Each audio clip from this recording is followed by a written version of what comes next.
Bismillahirrahmanirrahim. Assalamualaikum warahmatullahi wabarakatuh. Waalaikumsalam warahmatullahi wabarakatuh. Alhamdulillahirabbil alamin. Wassalatu wassalamu ala asrofil anbiya'i wal mursalin wa ala alihi wa sahbihi ajma'in.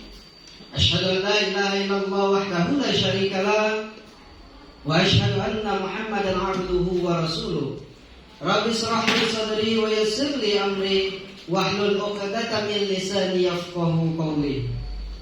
Yang sama-sama kita hormati Kepala SMA Negeri 1 Kota Lubuk Linggau, dalam hal ini diwakili oleh Kepala Bagian Kesiswaan Bapak Budianto Sarjana Pendidikan. Yang sama-sama kita hormati Wakil Bagian Kurikulum Ibu Refsu Yarniati Sarjana Pendidikan, dan bapak-bapak, ibu-ibu yang sempat hadir di ruangan ini yang kami cintai. Puji syukur kehadirat Allah Subhanahu wa taala atas berkat rahmat dan hidayahnya kita dapat berkumpul di ruangan ini dalam rangka pengimbasan guru penggerak penerapan budaya positif SMA Negeri 1 Lubuk Linggau oleh Ibu Tuti Agustina, Magister Pendidikan, sebagai calon guru penggerak angkatan 6. Shalawat teriring salam semoga selalu tercurah kepada junjungan kita Nabi besar Muhammad sallallahu alaihi wasallam beserta keluarga, sahabat, kerabat, dan pengikut sunnah beliau hingga akhir zaman. Bapak-bapak, ibu-ibu yang dirahmati Allah, susunan acara kita pada hari ini yang pertama pembukaan, kedua doa, ketiga kata sambutan, keempat pemaparan materi, kelima refleksi dan penguatan, dan keenam penutup. Marilah kita buka acara kita dengan sama-sama melafazkan basmalah. Bismillahirrahmanirrahim. Selanjutnya yaitu doa. Dalam hal ini akan dikhalifai oleh Bapak Bayu Andrian Sarjana Pendidikan. Kepada beliau kami persilahkan. Assalamualaikum warahmatullahi wabarakatuh. Waalaikumsalam warahmatullahi wabarakatuh. Untuk mengambil hikmah kegiatan kita pada siang hari ini, kita baca lafaz Alhamdulillahirabbil alamin terlebih dahulu. Al-Fatihah. A'udzubillahi minasyaitonir rajim. Bismillahirrahmanirrahim. Alhamdulillahirabbil alamin arrahmanir rahim maliki yaumiddin iyyaka na'budu wa iyyaka nasta'in ihdinas siratal mustaqim siratal ladzina an'amta 'alaihim ghairil maghdubi 'alaihim waladdallin. Alhamdulillahirabbil alamin hamdan zakirin hamdan na'imin hamdan yuafi wa kafi mazidah. Ya Rabbana lakal hamdu kama yanbaghi li wajhikal karim wa azimil sultani. Allahumma shalli ala sayyidina Muhammad wa ala ali sayyidina Muhammad. Allahumma inna nas'aluka salamatan fid din wa afiatan fil jasad wa ziyadatan fil ilmi wa barakatan fil rizqi wa taqwatan qabla al-maut wa rahmatan indal maut wa maghfiratan ba'dal maut. Allahumma hawwin alaina bis sakaratil maut wa najatan minan nar wa afwan wal rizq. Rabbana la tuzigh qulubana ba'da idh hadaytana wa hab lana min ladunka rahmatan innaka antal wahhab. Rabbana atina fid dunya hasanah wa fil akhirati hasanah wa qina azabannar. Amin ya rabbal alamin. Assalamualaikum warahmatullahi wabarakatuh. Bapak-bapak, ibu-ibu yang dirahmati Allah, selanjutnya yaitu kata sambutan dari Kepala SMA Negeri 1 Kota Lubuk Linggau. Dalam hal ini akan diwakili oleh Wakil Bagian Kesiswaan Bapak Budianto Sarjana Pendidikan. Kepada Bapak kami persilahkan. Bismillahirrahmanirrahim. Alhamdulillahirabbil alamin. Wassalatu wassalamu ala asrofil anbiya'i wal mursalin wa ala alihi wa sahbihi ajma'in. Amma ba'du. Alhamdulillah pada hari ini kita sama-sama dapat berkumpul dalam rangka acara pengimbasan guru penggerak yang insya Allah pemaparannya akan disampaikan oleh Bu Tuti Agustina, Magister Pendidikan. Segala puji kita panjatkan kepada Allah yang telah memberikan kesempatan yang sangat baik ini untuk kita bisa menjalin silaturahmi dan juga saling berbagi akan hal keilmuan, yaitu dalam tema penerapan budaya positif di SMA Negeri 1 Kota Lubuk Linggau. Selanjutnya salawat dan salam juga tidak lupa kita sanjungkan kehadirat Nabi besar Muhammad SAW beserta keluarga dan para sahabatnya yang mana telah membawa kita dari alam jahiliyah ke alam terang benderang yang penuh dengan nikmat iman Islam sebagaimana yang kita rasakan saat ini. Bapak Ibu yang saya hormati, pada hari ini kepala sekolah tidak berkesempatan hadir karena sedang tugas luar. Beliau menitipkan salam untuk kita semua dan dukungan beliau untuk kegiatan ini. Juga saya merasa bangga dan bahagia mewakili beliau dalam acara pengibasan guru penggerak ini, di mana kita sama-sama hadir. Insya Allah nanti tema penerapan budaya positif di SMA Negeri 1 Kota Lubuk Linggau ini yang akan dipaparkan oleh Bu Tuti Agustina, Magister Pendidikan, untuk dapat sama-sama kita implementasikan dan kita terapkan ini menjadi budaya sesuatu yang sangat baik, yang sangat positif dalam rangka mendukung pemenuhan tugas calon guru penggerak angkatan 6 dari Bu Tuti Agustina, Magister Pendidikan. Semoga kegiatan ini nanti akan membawa hikmah yang sangat positif dan mendukung Ibu Tuti dalam melanjutkan step langkah berikutnya dalam rangka mengikuti kegiatan guru penggerak angkatan 6 ini. Dan juga selaku mewakili kepala sekolah, tentunya kita juga berharap insya Allah nanti begitu guru kita sudah menjadi guru penggerak, insya Allah ini akan menjadi jalan terbaik kita untuk menaikkan level sekolah kita ke arah sekolah penggerak. Barangkali itu harapan kita sama-sama. Dan dalam hal ini saya selaku wakil bidang kesiswaan mengapresiasi setinggi-tingginya kegiatan ini. Insya Allah nanti sampai purna tidak ada halangan apapun. Dan sekali lagi harapan kita sama-sama, semoga tema yang disebutkan di sini adalah penerapan budaya positif. Tema ini bukan hanya sekedar tema, tapi nanti insya Allah ke depan kita bisa sama-sama mengimplementasikan dalam kehidupan sehari-hari di ranah pembelajaran di SMA kita, di SMA Negeri 1 Kota Lubuk Linggau ini. Barangkali itu saja sambutan saya. Semoga saja kegiatan kita ini akan menjadi imbas yang sangat positif nanti ke depannya, terlepas banyak program-program lain yang akan kita laksanakan. Dan untuk Ibu Tuti Agustina, saya juga pribadi mengucapkan selamat berjuang. Semoga ini akan menjadi langkah terbaik Ibu Tuti Agustina ke level berikutnya. Lebih dan kurangnya saya mohon maaf, kepada Allah saya mohon ampun. Saya akhiri dengan wabillahi taufik wal hidayah. Wassalamualaikum warahmatullahi wabarakatuh. Waalaikumsalam warahmatullahi wabarakatuh. Bapak-bapak, ibu-ibu yang dirahmati Allah, selanjutnya yaitu acara inti kita, yaitu pemaparan materi yang akan langsung disampaikan oleh Ibu Tuti Agustina, Magister Pendidikan. Kepada Ibu Tuti kami persilahkan. Oke, saya pamit dulu. Ibu, saya pamit dulu. Semoga sukses. Iya. Silakan. Pertama-tama saya mohon izin dulu Bapak Ibu yang ada di sini. Saya berdiri di sini bukannya menggurui, hanya sedikit berbagi ilmu yang sudah saya peroleh di pembelajaran guru penggerak yang sudah saya ikuti di modul 1 ini. Assalamualaikum warahmatullahi wabarakatuh. Waalaikumsalam warahmatullahi wabarakatuh. Salam sejahtera untuk kita semua. Pertama, terima kasih kepada Bapak Ibu yang sudah bersedia untuk menghadiri undangan saya ke sini dalam rangka pemenuhan tugas saya sebagai calon guru penggerak untuk mengadakan pengimbasan materi yang sudah kami peroleh pada modul 1 sebelum kami meneruskan modul berikutnya. Izin saya share ini dulu ya Bapak Ibu, materinya.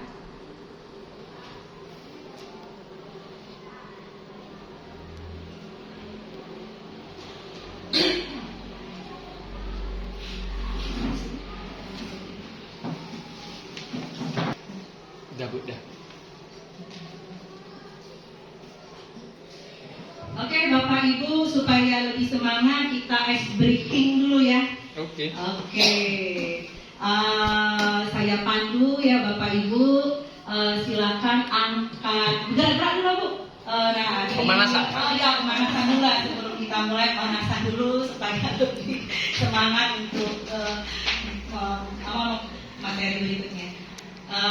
Silakan Bapak Ibu angkat tangan, kedua tangan ya, saya hanya satu. Kedua tangan, angkat tangan dari bawah, dulu ya ke atas sampai tarik nafas dan dalam.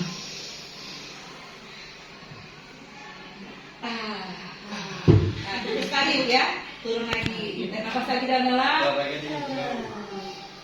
Tepuk dua kali Bu. Satu kali lagi, tapi tepuknya 3 kali ya nih.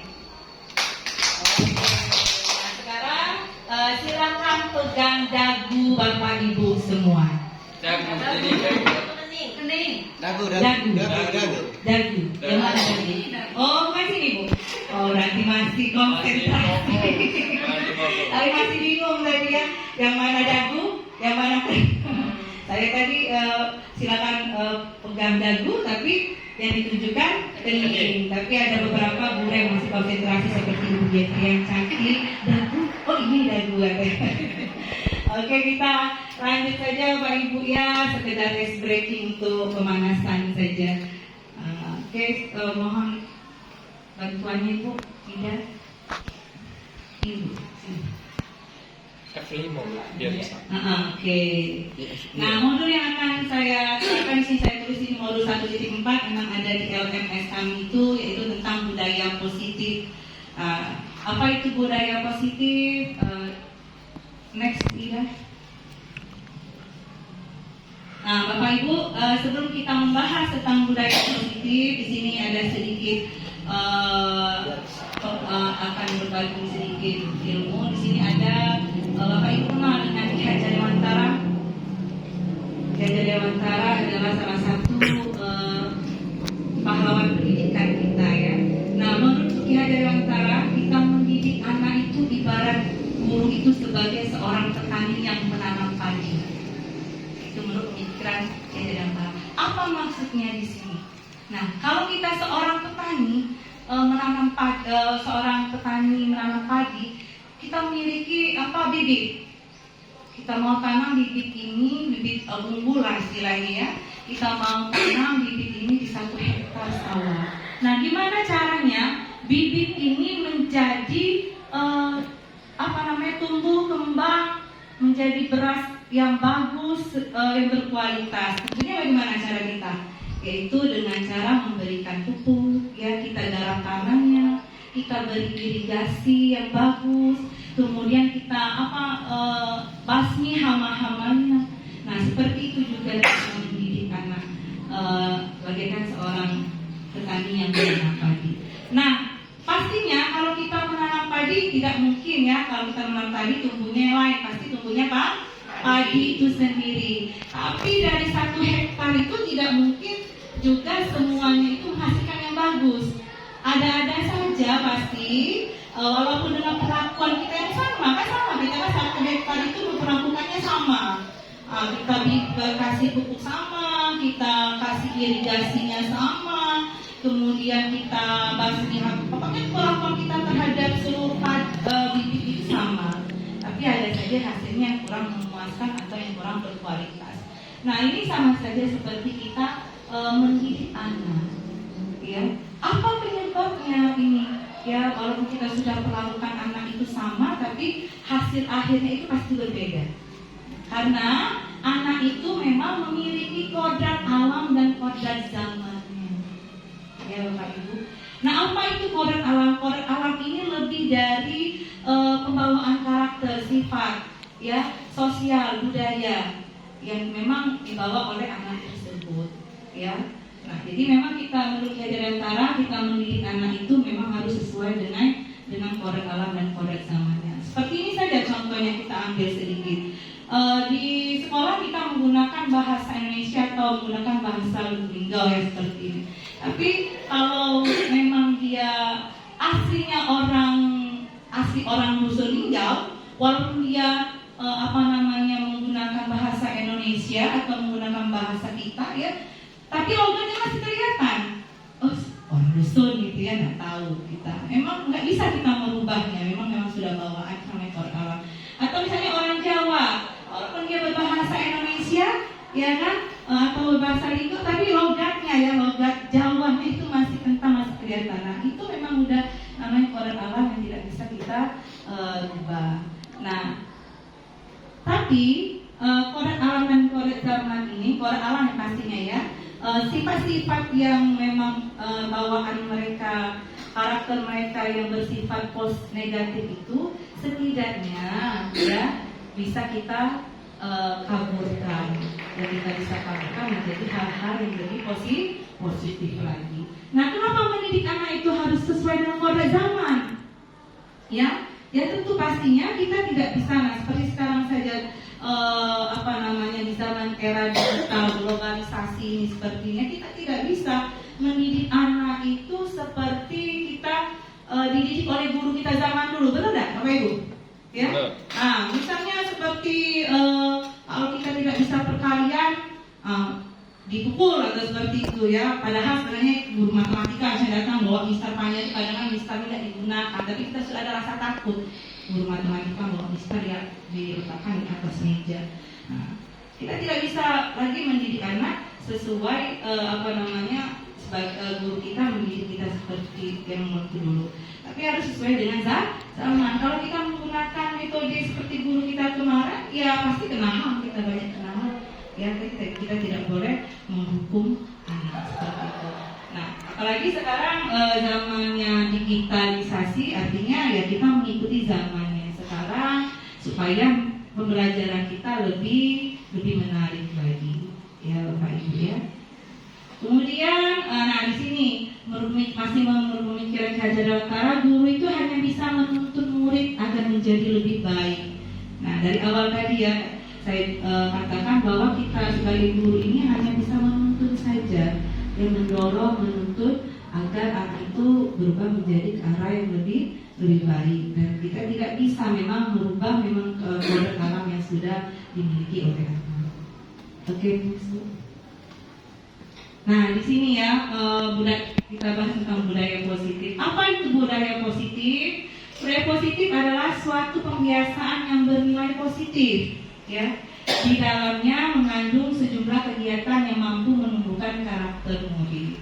Nah, jadi Bapak Ibu, kalau di SMA kita memang sudah banyak budaya-budaya positif yang sudah kita kembangkan. Hanya saja kemarin kita COVID, ada vakum ya, kita daring.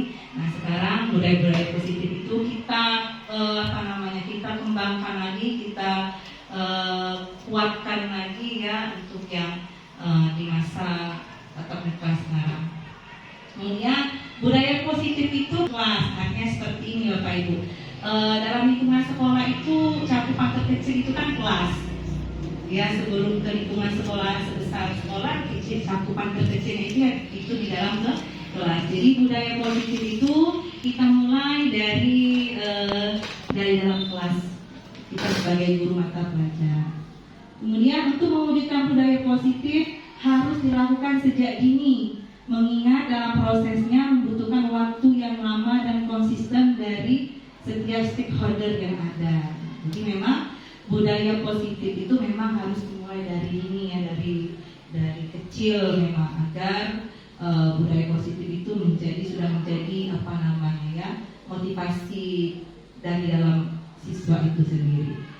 Kemudian di lingkungan sekolah, guru dapat menerapkan budaya positif seperti bekerjasama dengan rekan sejawat, berinteraksi secara akrab dengan peserta didik, menerapkan sifat disiplin dan bertanggung jawab serta menjadi teladan bagi peserta didik. Nah, oke, di sini ya kita untuk menerapkan budaya positif tidak bisa kita lakukan sendiri.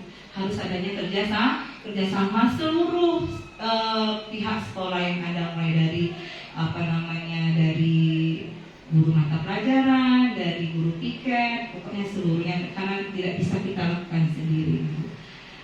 Kemudian sebelum kita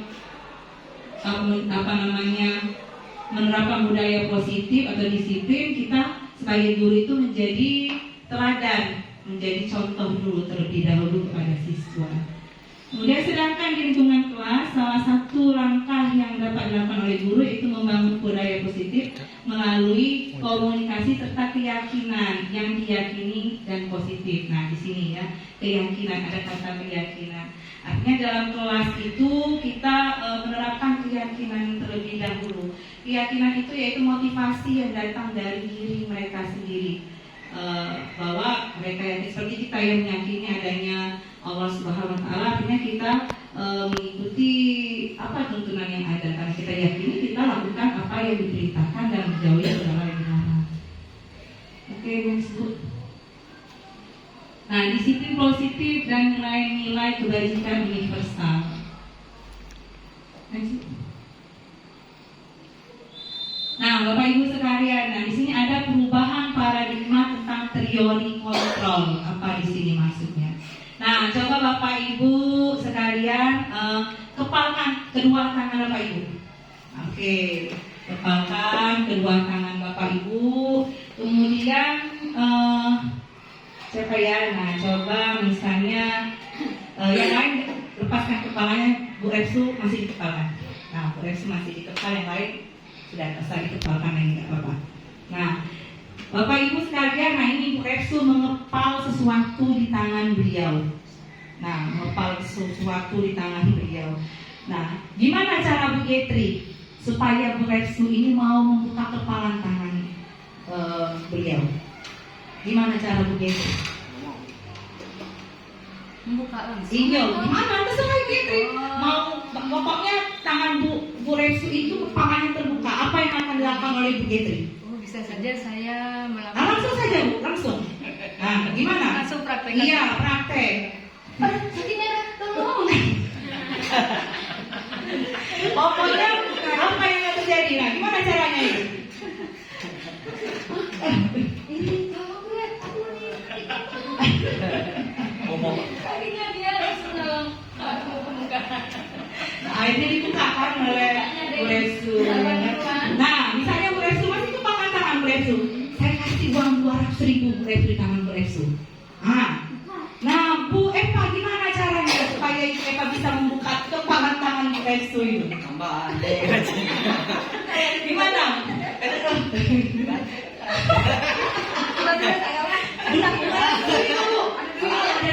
tangan Ibu. Nah, gimana tuh? Nah, gimana?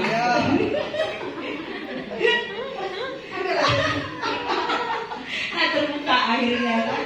Seperti itu maksudnya. Artinya di sini si Bu Repsu beliau ini Bu Repsu membuka kepalan tangan atau masih mempertahankan kepalan tangan itu apa? Apakah ada posisi kontrolnya di mana? Saya tanya. Kontrolnya di mana? Pasti dari kita sendiri kan, mau membuka atau mau menolong. Saya tadi seperti Bu Ketri, tolonglah Bu Repsu dengan bujukannya, karena saya sakit, tolonglah. Nah, seperti itu. Akhirnya Bu Repsu luluh, ya kan, mau membuka kepalan tangannya. Atau misalnya tadi Bu Eva dengan rayuannya juga. Atau bisa juga memaksa ya, dipaksa pokoknya harus dibuka kepalan tangannya, bisa juga. Nah, yang mau terbuka atau tutup itu kan Bu Repsu dari Bu Repsu sendiri ya. Saya buka kepala tangan saya. Ya, saya tutup kepala tangan saya. Pokoknya saya akan pertahankan.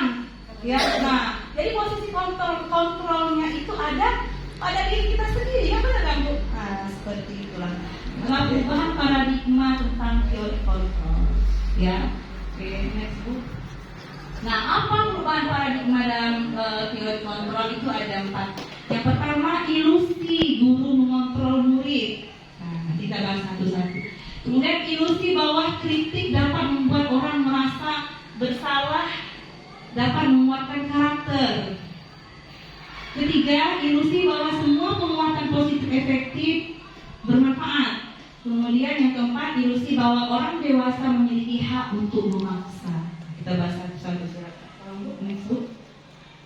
Nah, yang pertama, ilusi guru mengontrol murid. Nah, pada dasarnya kita tidak dapat sebenarnya memaksa murid untuk berbuat sesuatu jika murid tersebut memilih untuk tidak melakukannya. Walaupun tampaknya kita sedang mengontrol perilaku murid tersebut. Hal itu karena murid tersebut memang sedang mengizinkan dirinya untuk dikontrol. Saat itu bentuk kontrol guru menjadi suatu kebutuhan dasar yang dipilih oleh murid tersebut. Teori kontrol menyatakan bahwa semua perilaku memiliki tujuan, bahkan terhadap perilaku yang kita tidak sukai. Nah, kita anggap misalnya ya, posisi kontrol siswa yang kita nasihati, kita misalnya kita kasih hukuman, itu dikasih konsekuensi, kita anggap dia itu sudah mengikuti kita ya, mengikuti keinginan kita. Padahal sebenarnya posisi kontrol itu masih pada siswa tersebut, ya, itu bahwa siswa tersebut mengizinkan kita untuk mengontrol mereka. Artinya di sini kita diizinkan, jadi siswa itu menjadi suatu kebutuhan dasar dengan adanya nasihat dari kita seperti itu ya. Yang kedua, ilusi bahwa semua penguatan positif efektif itu bermanfaat. Penguatan positif atau rujukan adalah bentuk-bentuk kontrol. Segala usaha untuk mempengaruhi murid agar mengulangi suatu perilaku tertentu adalah suatu usaha yang mengontrol murid tersebut. Dalam jangka waktu tertentu, kemungkinan murid tersebut akan menyadari dan mencoba untuk menolak bujukan kita, atau bisa jadi murid tersebut menjadi tergantung pada sang guru untuk berusaha. Sama saja seperti tadi ya, dengan bujukan rayuan kita tadi ya. Nah, Ibu Getri tadi kan membujuk siapa tadi, Ibu Ersu kan, tolong Bu dibuka. Nah, dari situ kan misalnya kita berpendapat bahwa aku bisa mengontrol Bu Ersu untuk membuka tangannya. Padahal itu memang posisi kontrolnya masih pada Bu Ersu, memang ingin membuka kepalan tangan Ibu Ersu sendiri. Next. Kemudian ilusi bahwa kritik dan membuat orang bersalah dapat menguatkan karakter. Nah, di sini kita menggunakan kritik dan rasa bersalah untuk mengontrol murid pada identitas gagal. Mereka belajar untuk merasa buruk tentang diri mereka. Mereka mengembangkan dialog diri yang negatif. Kadang kala sulit bagi guru untuk mengidentifikasi bahwa mereka melakukan perilaku ini, karena seringkali guru cukup menggunakan suara halus untuk menyampaikan pesan positif. Nah, jadi kita sering guru melakukan membuat siswa itu merasa bersalah ya. Nah, itu kita sudah bisa mengontrol siswa. Maksudnya di sini kadang kita bisa berkata seperti ini, memang kamu nak yang bersalah, nah, kamu yang melakukan ini. Nah, dengan kata lembut dan halus kita berkata kepada murid itu menyampaikan pesan yang negatif sebenarnya kepada siswa, ya. Nah, pada saat itu siswa memang merasa bersalah, dirinya memang melakukan suatu kesalahan. Nah, di situ kita beranggap bahwa kita sudah bisa mengontrol siswa tersebut karena dilihat dari perubahan-perubahan yang dilakukan oleh siswa. Padahal perubahan itu memang masih kontrolnya ada pada diri siswa tersebut. Ilusi bahwa orang dewasa itu memiliki hak untuk memaksa. Nah, tadi ya, untuk membuka kepala tangan tadi bisa memaksa ya kan? Nah, dipaksa pokoknya harus dibuka kepala tangannya itu seperti itu. Nah, itu ilusi juga bahwa tadi walaupun kita memaksa, kalau memang masih mempertahankan kepala tangan tadi masih tidak bisa dibuka, ya. Nah, hanya bisa dibuka oleh si yang punya tangan itu sendiri. Nah, itu ilusi. Teori paradigma, teori kontrol yang ada. Next look. Nah, di sini ada dua stimulus respon dan teori kontrol. Siapa sesungguhnya memiliki kontrol di sini? Yang pertama, stimulus responnya, kita mencoba mengubah orang agar berpandangan sama dengan kita. Kita mencoba supaya orang itu berpandangan sama dengan kita. Nah, teori kontrolnya, kita berusaha memahami pandangan orang lain tentang dunia. Kemudian perilaku buruk dilihat sebagai suatu kesalahan. Nah, kita rubah dengan teori kontrol, yaitu semua perilaku itu memiliki tujuan. Seseorang itu melakukan perilaku baik atau perilaku buruk itu pasti memiliki suatu tujuan pastinya. Kemudian orang lain bisa mengontrol saya, ya. Orang lain bisa mengontrol saya. Dan teori kontrol di sini hanya Anda yang bisa mengontrol diri Anda.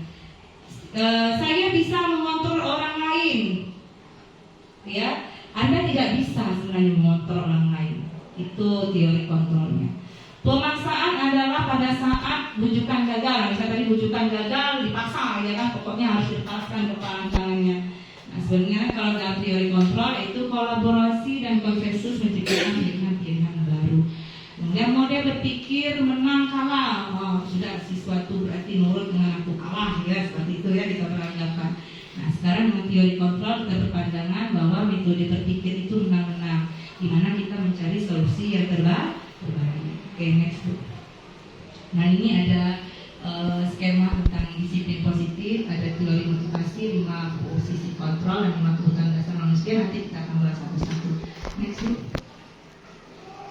Nah, di sini apakah makna disiplin? Disiplin itu berasal dari kata Latin disciplina, yang artinya belajar, ya.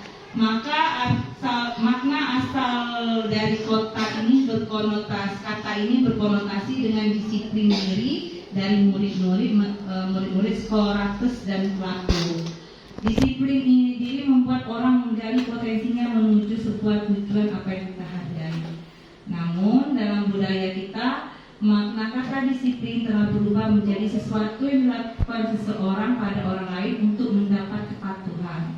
Kecenderungan umum adalah menghubungkan kata disiplin dengan ketidaknyamanan, ya Bu Getri, bukan dengan apa yang kita hargai atau pencapaian dari tujuan mulia. Oke, lanjut Bu. Nah, ini nilai-nilai kebajikan universal adalah sifat-sifat positif manusia yang merupakan tujuan mulia yang ingin dicapai oleh setiap individu. Menurut Dr. William Glasser dalam teori kontrol, setiap perilaku atau perbuatan memiliki suatu tujuan. Kemudian menurut Dian dosen, dengan menggali nilai kebajikan yang kita yakini bahwa motivasi dari dalam intrinsik, ya, ini akan terbangun. Jadi motivasi dari dalam kebijakan.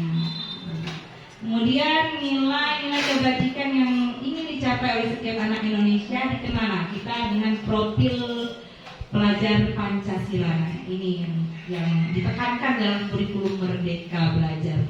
Apa itu profil pelajar Pancasila? Ada 6: beriman, bertakwa kepada Tuhan Yang Maha Esa dan berakhlak mulia. 2, mandiri. 3, bernalar kritis. 4, berkebinekaan global. Kalau dulu berkebinekaan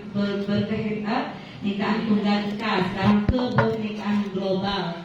Kemudian bergotong royong, yang terakhir kreatif. Ya Pak Ibu, itu kayaknya sudah mulai ngantuk ya, nanti kita ice breaking lagi ya.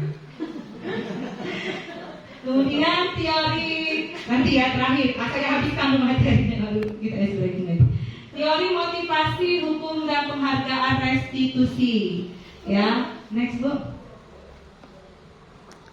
Nah, di sini teori motivasi perilaku manusia ada 2 dari eksternal. Ya, apa saja?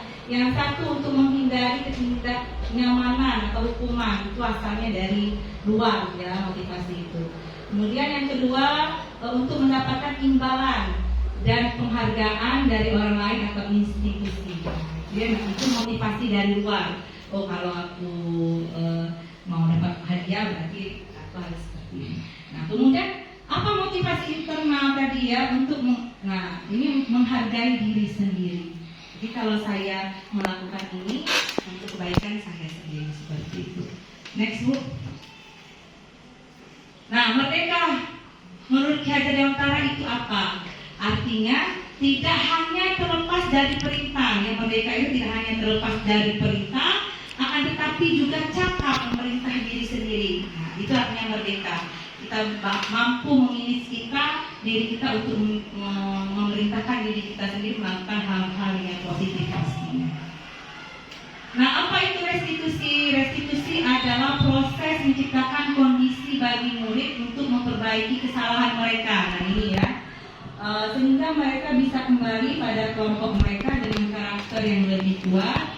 Restitusi juga merupakan proses kolaboratif yang mengajarkan murid untuk mencari solusi untuk kesalahan mereka dan membantu murid berpikir tentang orang lain, apa yang mereka ingin atau tujuan mulia, dan bagaimana mereka harus memperlakukan orang lain. Restitusi.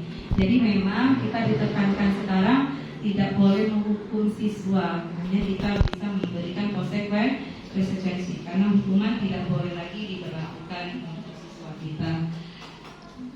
Nah, keyakinan kelas, Bapak Ibu, kenapa kita perlu adanya keyakinan kelas? Nah, yang namanya keyakinan tadi adalah sesuatu yang memang datang dari dalam diri kita sendiri, bukannya peraturan ya.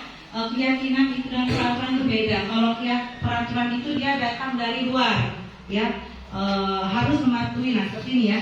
Mengapa kita memiliki peraturan harus menggunakan helm bila mengendarai kendaraan roda 2? Nah, itu peraturan ya. Misalnya menggunakanlah helm di saat kita menggunakan kendaraan roda 2. Kemudian mengapa kita memiliki peraturan 3M, menggunakan masker, mencuci tangan, dan menjaga jarak 1,5 meter? Mengapa kita perlu peraturan harus dalam tepat waktu pada saat mengikuti pelatihan pelatihan? Nah, ini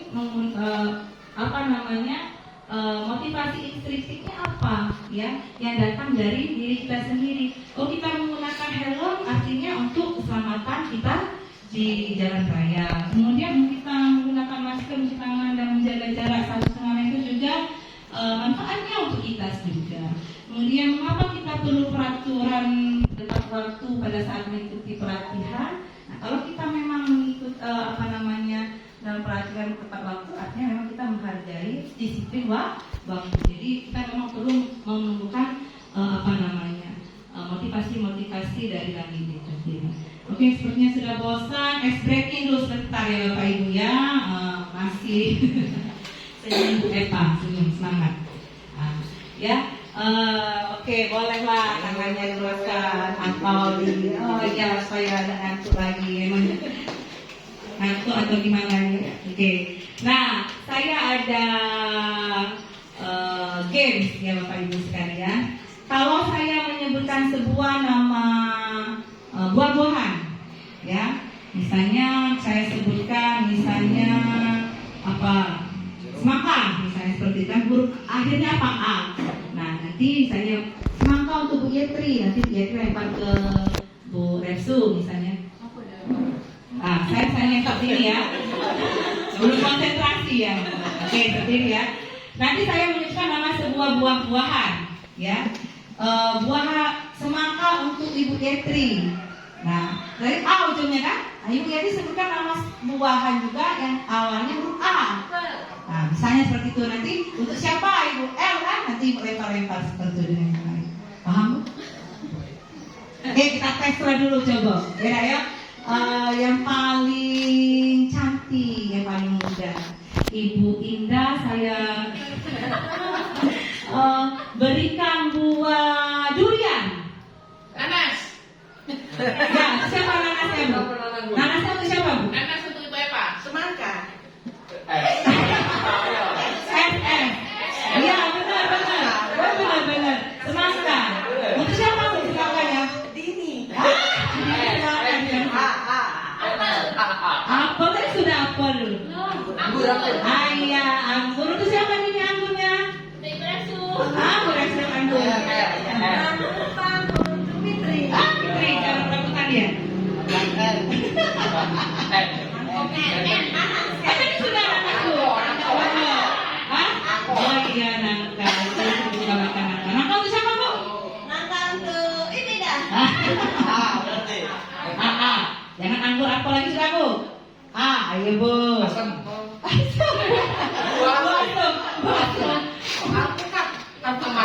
Iya benar. Bukan untuk Ibu Yetri.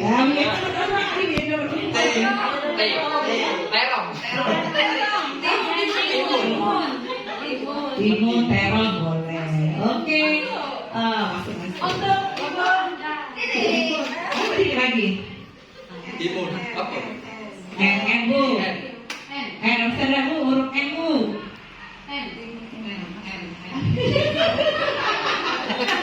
Oke, Kali nama buahan. Apalah buahan.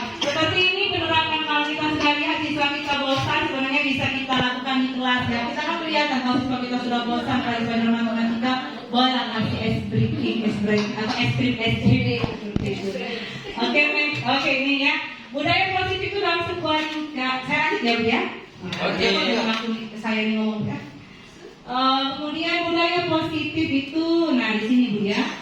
Dalam kurungnya Paris dalam itu ada namanya peraturan kelas. Ya dalam sekolah atau kelas itu ada peraturan. Tidak boleh ini, tidak boleh itu, harus ini, harus itu namanya peraturan. Nah naik sedikit sudah ada peraturan itu di konsekuensi ya. Nah kita mainkan namanya keyakinan kelas.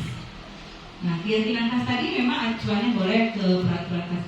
Jadi sebelum kita masuk ke kelas kita buat dulu keyakinan bersama di kelas yang bisa kita yakini kita bersama-sama dengan siswa. Misalnya seperti saya yang saya lakukan keyakinan kelas yang saya buat di sini, siswa boleh menggunakan HP jika sudah mendapat instruksi dari saya.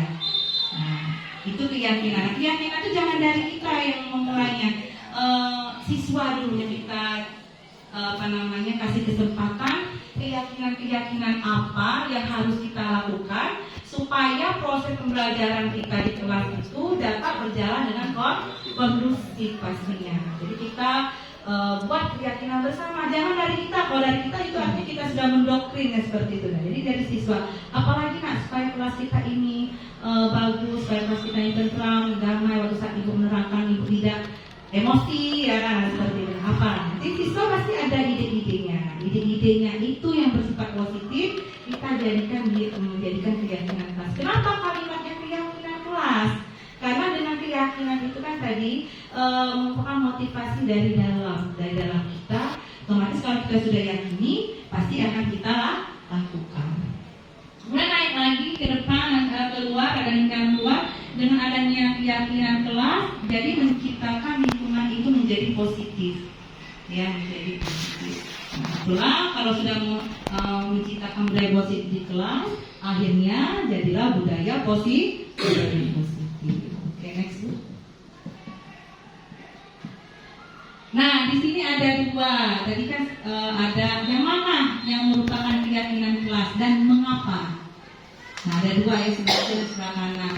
Ada yang sekolah TK Dharma Wanita Persatuan, ada kesepakatan kelas, tepat waktu dengan tepat waktu, mengucapkan salam, menjaga kebersihan sekolah. Berdoa sebelum dan sesudah kegiatan, aktif dalam pembelajaran tertib. Yang sebelah kanan kesepakatan kelasnya juga. Kami guru dan murid yang saling menyayangi. Kami murid yang semangat belajar. Kami murid yang peduli dengan teman-teman. Yang mana merupakan keyakinan kelas dan mengapa alasannya? Bapak Ibu. Yang mana? Ya, yang mana menurut Bu Yentri? Yang mana itu merupakan keyakinan kelas? Yang kanan. Kenapa Bu? Silakan. Kenapa yang kanan merupakan keyakinan kelas? Sebelum ke peraturan, ke peraturan yang dibuat oleh orang lain gitu, bukan dia. Tapi kalau yang di sebelah kanan, memang itu sepakat anak-anak dan guru yang ada di kelas. Jadi benar ya menurut Bu Ida bahwa yang merupakan keyakinan kelas itu sebelah kanan karena memang kesepakatan bersama ya. Ada pendapat lain, silakan Ibu, kira-kira yang mana merupakan keyakinan kelas? Ada baca Bu. Kecil yang tulisannya sampai. Oh iya Pak Nini. Yang pertama datang tepat waktu, mengucapkan salam, menjaga kebersihan sekolah, berdoa sebelum dan sesudah kegiatan, aktif dalam pembelajaran tertib. Nah, yang ke sebelah kanan, silakan ya. Kesepakatan kelasnya, kami guru dan murid yang saling menyayangi.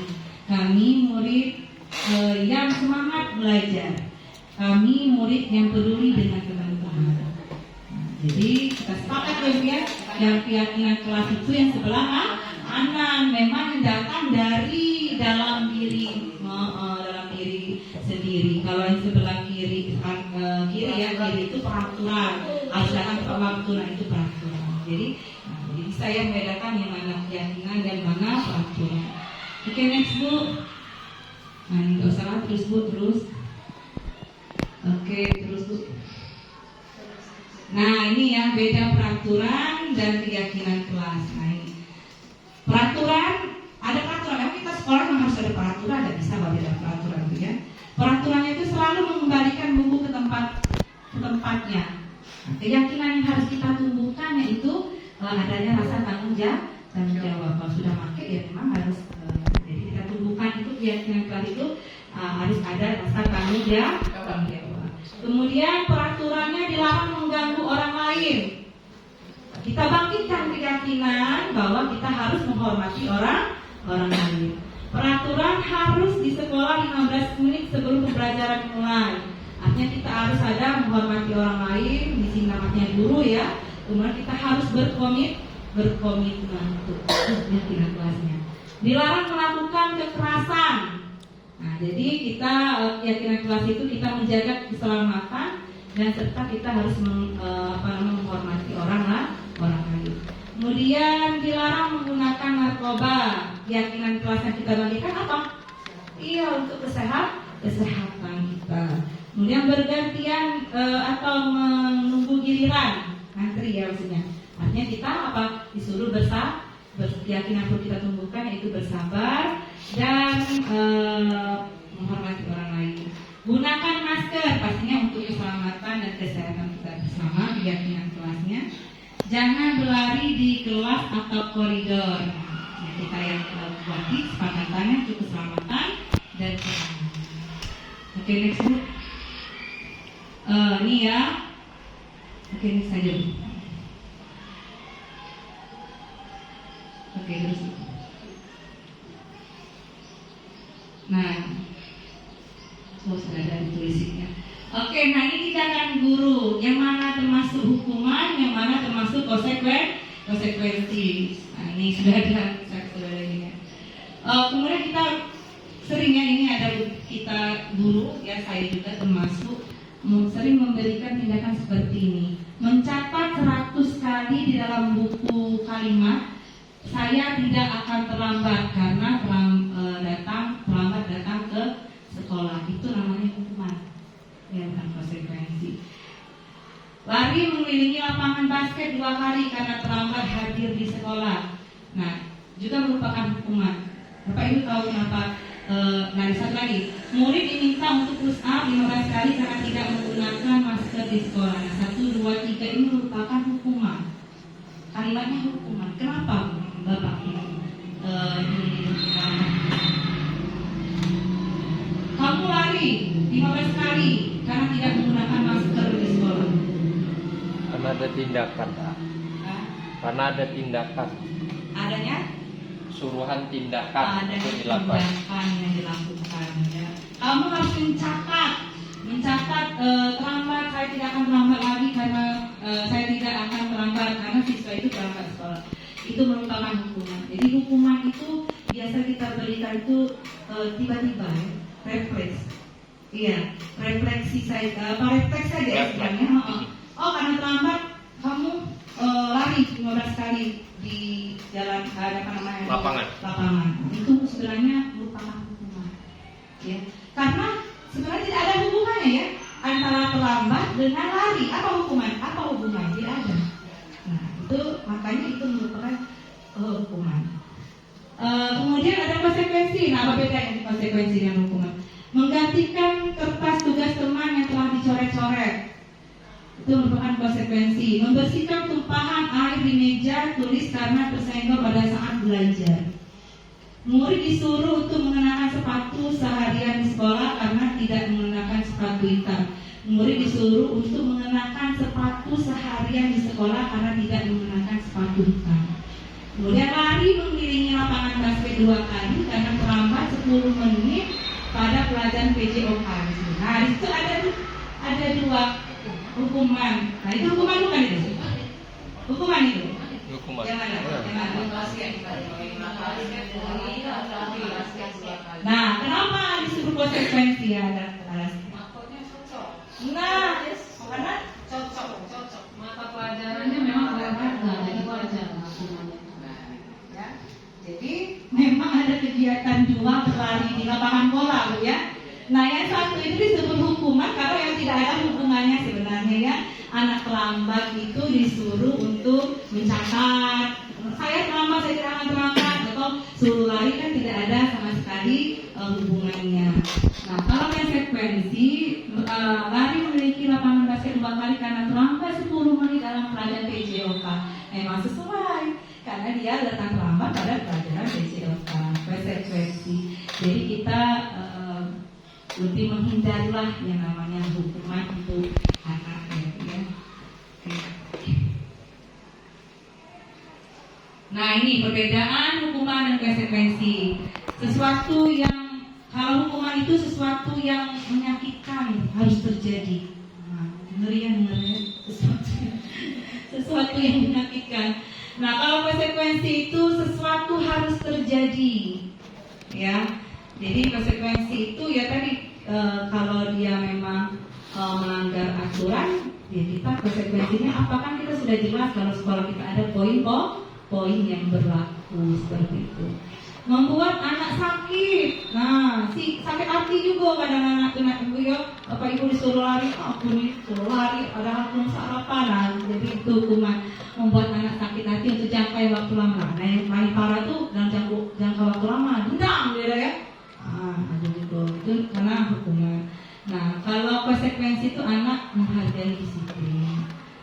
Nah, tadi perlu dia adanya keyakinan. Kemudian kalau hukuman itu anak membenci kedisiplinan, benci aku banyak aturan-aturan sekolah nih di sekolah ini kan artinya dia akhirnya membenci dengan kedisiplinan. Kemudian kalau konsekuensi dengan konsekuensi anak menghargai disiplin. Hukuman itu ada paksaan, ya kalau konsekuensi stimulus atau tanggapan. Mendorong anak menyakiti diri sendiri. Kalau hukuman itu kan mendorong anak untuk menyakiti dirinya sendiri. Kalau konsekuensi mendorong anak agar mudah untuk menyesuaikan diri. Hukuman konsep diri yang buruk, kalau konsekuensi konsep diri yang baik. Hukuman anak belajar untuk menyembunyikan kesalahan. Kemudian kalau konsekuensi anak belajar untuk mematuhi peraturan. Yang terakhir marah, rasa bersalah, merasa dipermalukan, merasa dia tidak dihargai. Berarti kalau kita marah langsung dalam kelas itu ya. Tadi mahasiswa itu ada yang hatinya terlalu lembut ya, jadi dia mudah merasa tidak dihargai atau dipermalukan. Jadi kalau dengan konsekuensi kehilangan hak, dibuat tidak nyaman, ya sama saja ya sebenarnya ya. Kalau ini untuk sementara sikap ini juga tidak bisa, yang tidak harus diterapkan. Oke, next Bu. Nah ada lagi selain dari hukuman konsekuensi ada namanya restitusi ya. Next Bu, restitusi itu apa? Nah kita bahas di sini ya. Oh belum ya, masih bukan. Next Bu. Nah kebutuhan dasar manusia pada intinya ada 5 kebutuhan dasar manusia ini. Yang pertama itu manusia itu butuh bertahan hidup. Ya, itu kebutuhan dasar yang dimiliki manusia. Jadi bertahan hidup ya bagaimana ya caranya makan ya. Kemudian adanya penguasaan. Nah, dalam diri manusia itu ada kebutuhan dasar adanya penguasaan. Adanya kita ingin menguasai seperti itu ya. Kemudian adanya kebebasan ya, benar ya, kita perlu adanya kebebasan. Kemudian perlu adanya kesenangan. Kebutuhan dasar manusia. Kemudian adanya kasih sayang dan rasa diterima. Ya Bu Indah, kita memang butuh kasih sayang, ya. Butuh kasih sayang, butuh diterima. Oke. Nah, posisi kontrol, 5 posisi kontrol guru ya. Nah di sini ada yang kita bahas.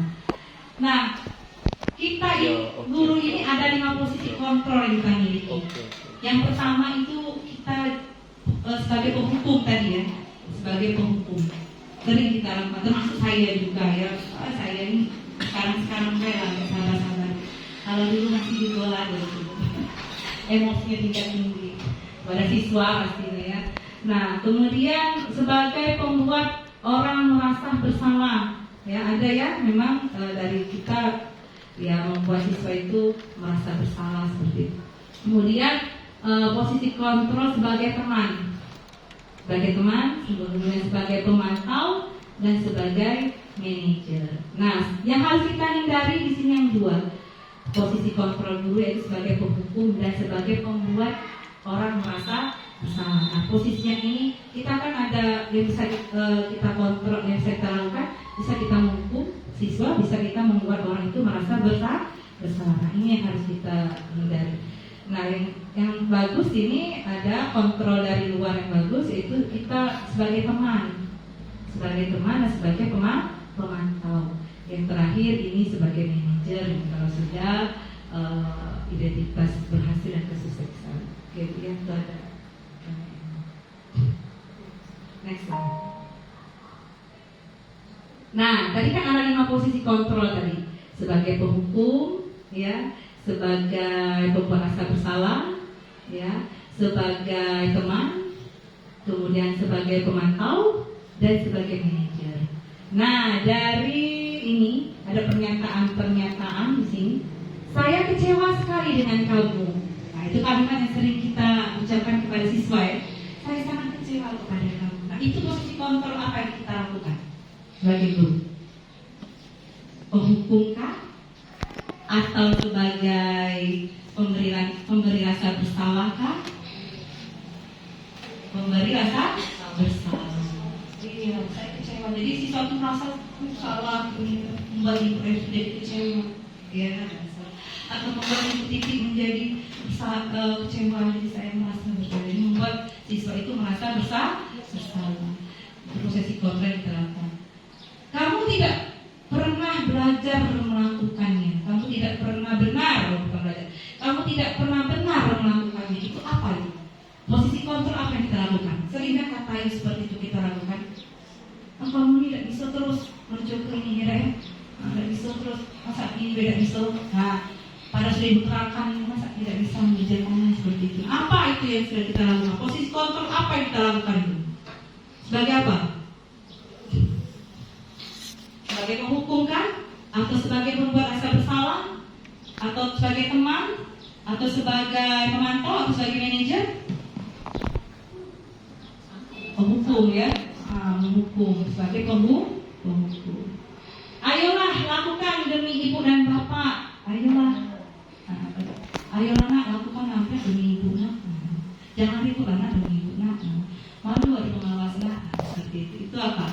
Membuat rasa. Posisi kontrol apa yang kita lakukan? Yang selanjutnya, apakah kamu mau mendapatkan stiker bintang hari ini? Ya, posisi kontrol apa itu? Bagaimana kamu bisa menyelesaikan masalah ini? Apa itu sih? Kamu selalu yang paling terakhir. Penghukum. Coba next kita lihat. Nah, yang pertama tadi benar ya, membuat orang merasa bersalah. Saya kecewa sekali dengan kamu. Nah, jadi itu adalah posisi kontrol yang kita lakukan, yaitu membuat orang merasa bersalah. Kamu tidak pernah benar melakukannya, itu penghukum, itu langsung menjustisnya kan. Kemudian ayolah lakukan demi ibu dan bapak, itu sebagai teman kita kan, sebagai teman. Apakah kamu mau mendapatkan stiker bintang hari ini?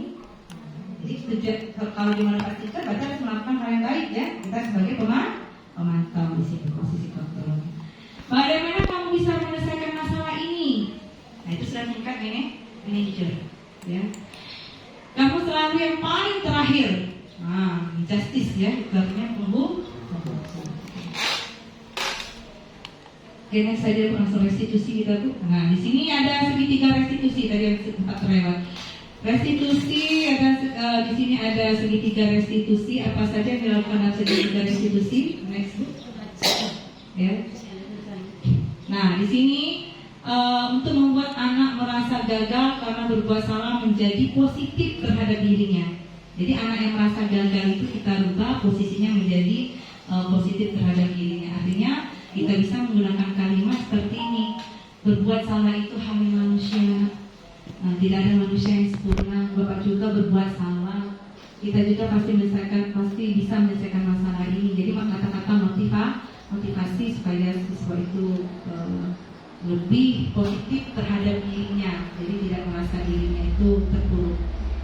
Kemudian next book, membantu siswa mengenali basic kebutuhan yang ingin dipenuhi ketika melakukan kesalahan. Pada saat siswa melakukan kesalahan itu ya.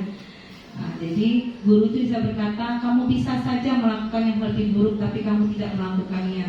Jadi kalau siswa itu sebenarnya melakukan yang buruk, tapi kita kasihkan motivasi, tapi kamu bisa melakukan yang lebih buruk lagi, tapi kamu tidak melakukannya. Jadi kata yang bisa kita gunakan. Kamu pasti punya alasan kenapa kamu melakukan itu. Siswa sering minggat, kan pasti kita cari alasannya kenapa sering minggat ya. Nanti kalau kita korek-korek pasti ketemu alasannya. Oh ya ini banyak pokoknya ya cerita anak itu. Apa yang penting kamu bagi? Kamu boleh tetap berusaha menjaga sikap itu, tapi tambahkan sikap yang lain yang baru. Nah, maukah kamu belajar cara lain untuk mendapatkan yang kamu butuhkan tanpa harus memukul? Apa kamu bisa melakukan yang lebih baik lagi besok? Nah, itu kalimat-kalimat yang bisa kita gunakan untuk memotivasi kebutuhan siswa tadi ya. Itu.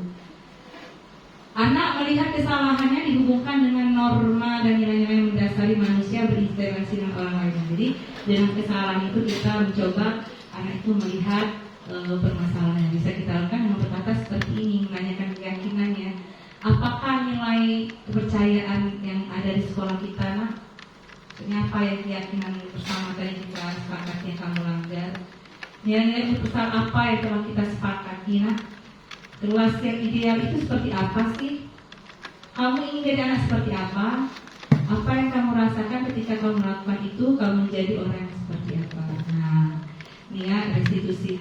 Nah, di sini saya juga sudah melakukan 2 kasus restitusi. Saya akan tampilkan kepada Bapak Ibu ya restitusi yang saya lakukan kepada siswa di kelas saya pada saat saya mengajar. Next, yuk. Silakan ditonton yang beliau sedikit oleh teman-teman.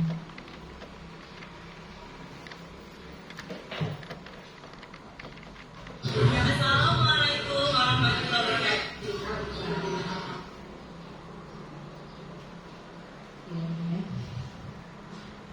Restitusi adalah proses menciptakan kondisi bagi murid tadi ya.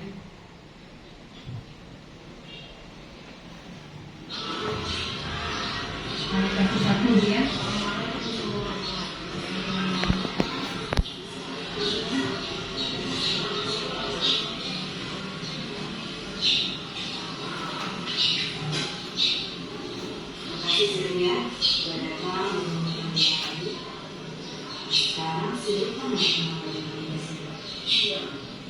Benar nggak tahu kenapa emang di sini.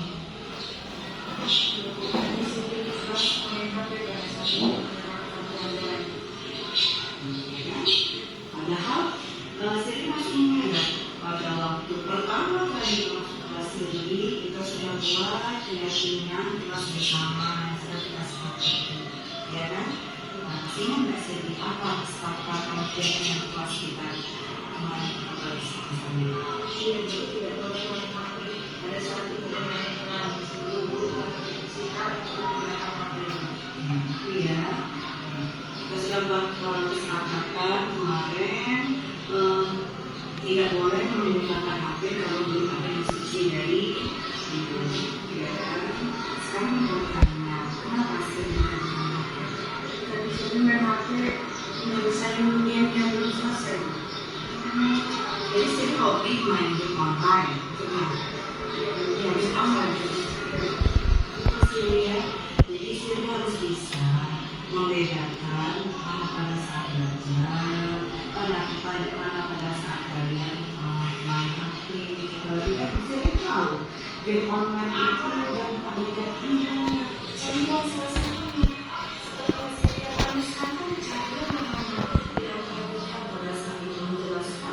Jadi masih jemaah game online. Ya, nah, jadi gimana?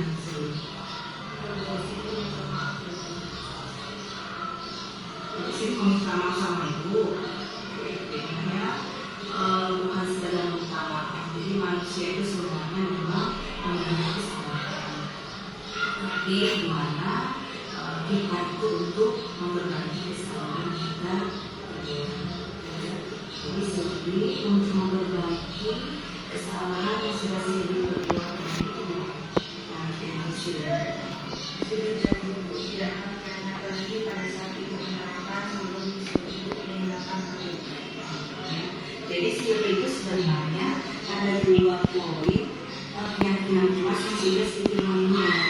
Yang pertama, pasti kita memperhatikan pada saat penjelasan itu pada saat menjelaskan. Yang kedua tadi apa dari sihir? Memperhatikan sisi dari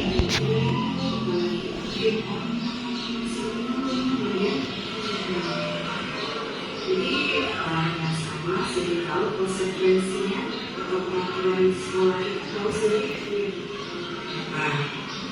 Kalau melihat jadi kenapa dia hubungan dengan sekolah untuk orang tua ya, jadi jangan sampai sering dapat poin dari orang menggunakan HP, kemudian masih dapat surat pengumuman, masih tidak bijak menggunakan HP sendiri ya.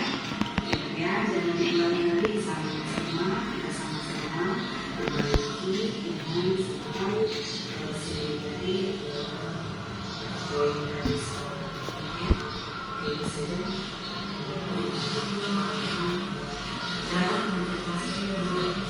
Assalamualaikum.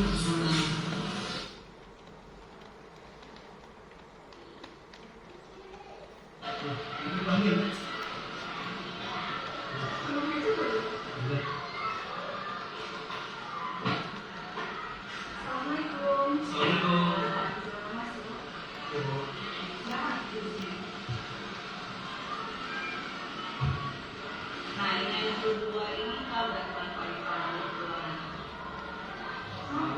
Kami tidak bersama. Tahu. Ini siapa namanya? Yang tadi kan pas surat itu. Dulu kita satu ini. Saya paling muda di mana? Ini mas berapa mana? Kelas 10 juga dulu. Ini mas satu kalau sekarang kalian berdua menunjukkan playing tadi. Kami yang Ini kamu yang berapa? Tahu kan? Jadi kami membuat sampah. Ya. Yang itu tadi sampah apa ya? sama kelas itu. Nah, sampah plastik asli. Dan mana kamu dapat sampah plastik? Jadi di kantin. Itu rasa di kantin nggak dijual makanan atau ada plastik. Oh, itu aja. Sebenarnya itu sama plastiknya dibawa dari rumah sasen itu. Asli kan tidak masuk pada awal kita kalian ya. Nah, selama kalian masih SMA 1 ada kesepakatan bersama secara sekolah atau peraturan sekolah kan ada poin apa? Coba kita dari mana? Peraturan sekolah tidak perlu dibawa plastik. Nah, itu kan ya tidak boleh membawa plastik ke lingkungan sekolah. Kita memang sudah difasilitasi kantin kan tidak ada yang jual makanan pakai plastik kan. Semuanya pakai saja disuruh bawa badan sendiri supaya tidak membuang sampah plastik di sekolah. Jadi ada 2 poin yang sudah kalian dari peraturan kesepakatan ini. Itu kan sepakatan itu sudah ada tangan ya? Benar nggak? Itu kan? Ya? Nah, jadi gimana ini?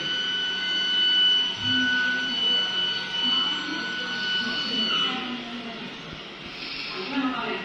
Lalu saya sama teman saya tidak yang saya menarik teman-teman saya untuk tidak melakukan. Jadi sebenarnya kita sebagai manusia itu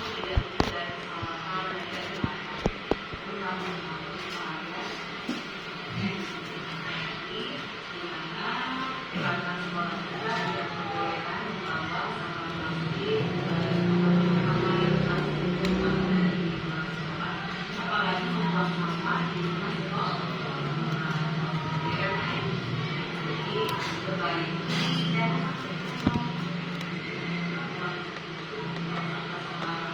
buang sampah tadi tidak ada tempatnya, ya, dan mereka dan mereka apalagi kamu mereka cewek buang sampah semua. Jadi bagian dimulai dari diri sendiri, dimulai dari diri sendiri, dimulai dari hal yang terjadi pada sebenarnya terjadi. Gimana kira-kira solusi itu gimana ya? Untuk memperbaiki kesalahan kalian, memperbaiki apa solusi yang akan kalian lakukan?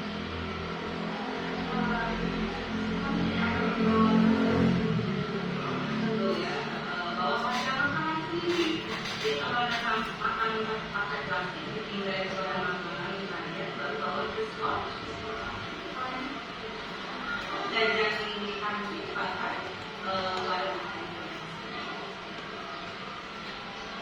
ya, jadi pelan-pelan kita sama-sama jaga karena sekolah ini sekolah itu ada lagu sebenarnya juga. Kalau kamu ingat lagu ini, kamu lagu salah.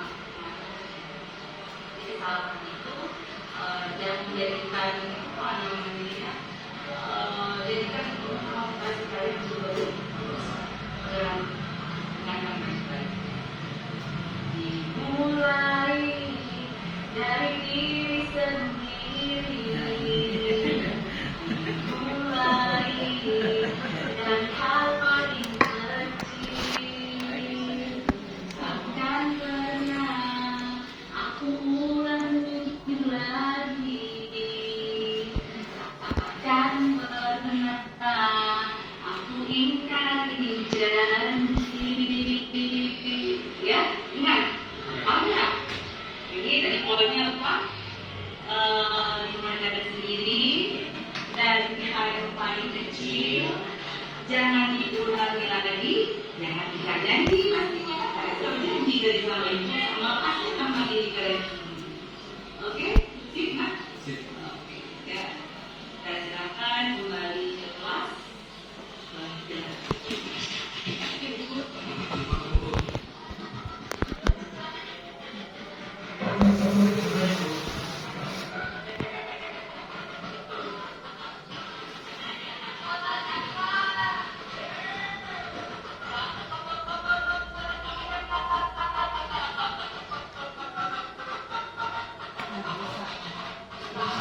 Assalamualaikum warahmatullahi wabarakatuh. Saya Suri Muhammad, kelas 12 IPA 2. Saya mengakui kesalahan saya saat mengambil bidadari dan saya berterima kasih kepada Putri atas usaha dan arahan pendidikannya. Dan saya tidak akan mengulangi lagi kesalahan. Dan saya akan memperbaiki kesalahan saya dan menjadi lebih baik lagi. Saya akhiri. Assalamualaikum warahmatullahi wabarakatuh.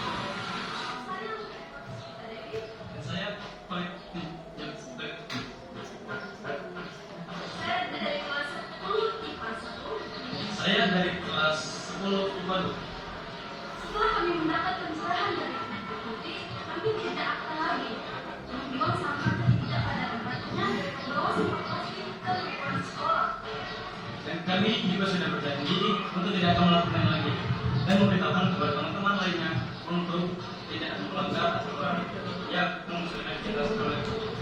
Dan kami juga terima kasih kepada Ibu Putri yang telah membimbing kami untuk tidak melanggar peraturan di sekolah seperti membawa sampah plastik ke lingkungan sekolah dan membuang sampah tidak pada tempatnya.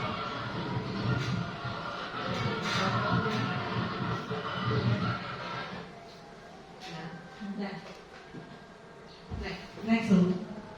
Oke, terima kasih Bapak Ibu sekalian. Itulah pemaparan materi yang saya sampaikan pada pagi hari ini. Sekali lagi terima kasih pada Bapak Ibu atas waktunya berkesempatan untuk hadir di seminar saya ini untuk memenuhi tugas saya sebagai calon guru penggerak. Mohon bantuannya, mohon dukungan dari Bapak Ibu semua. Assalamualaikum warahmatullahi wabarakatuh.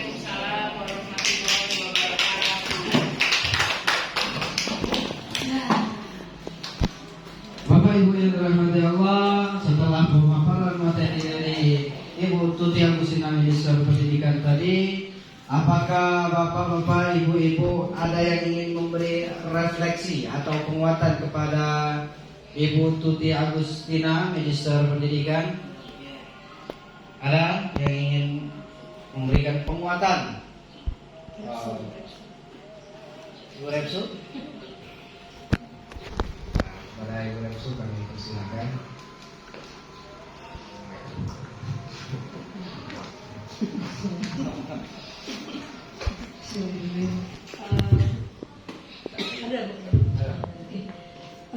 Terima kasih pada Bu Tuti sebagai calon guru penggerak di angkatan ke-6. Kami yang hadir di sini berterima kasih sekali. Tadi sudah diberi semacam tambahan ilmu, ya Ibu ya, tambahan ilmu. Bagaimana kita membantu atau mengarahkan siswa kita agar berlaku lebih baik lagi. Jadi saya secara pribadi mengucapkan terima kasih. Kami hanya bisa memberikan motivasi, semoga Ibu Tuti bisa tetap semangat, terus berjuang mengikuti bimbingannya sampai selesai, sehingga mungkin nanti bisa memberikan motivasi pada kami yang lain, juga bisa memberikan hasil yang terbaik untuk sekolah kita, dan memberikan suatu dorongan, keinginan untuk lebih belajar lagi, mempelajari tentang apa itu sekolah penggerak, guru penggerak, dan apa itu belajar merdeka belajar. Saya rasa itu saja. Saya kira Wassalamualaikum warahmatullahi wabarakatuh. Waalaikumsalam warahmatullahi wabarakatuh. Kepada Bapak Ibu yang lain, apakah ada lagi yang ingin memberikan penguatan kepada Ibu Tuti Agustina Minister Pendidikan?